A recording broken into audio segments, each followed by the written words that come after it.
యేసు ప్రభు శిష్యులు ఆయన్ని స్తుతిస్తూ ఉంటే ఈ పరిసయ్య గుంపు వచ్చి, బోధకుడా వాళ్ళని గద్దించు, వాళ్ళ నోళ్ళు మూపించు అంటే యేసు ప్రభు ఏమన్నాడు తెలుసా? భాయ్ నేను చెబుతానే ఉన్నాను, ఎందుకురా మీరు ఆంతను అరుస్తారు?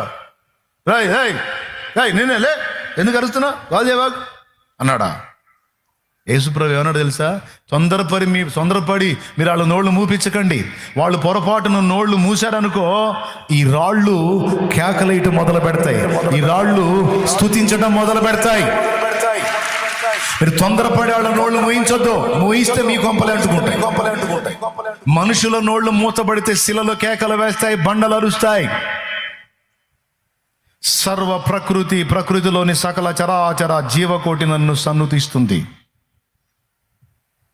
ఇంకా చెప్పాలంటే నా మహిమ నిమిత్తము నేను నిర్మించిన జనము నా స్తోత్రమును ప్రచురం చేస్తారు, నన్ను మహిమపరుస్తారు.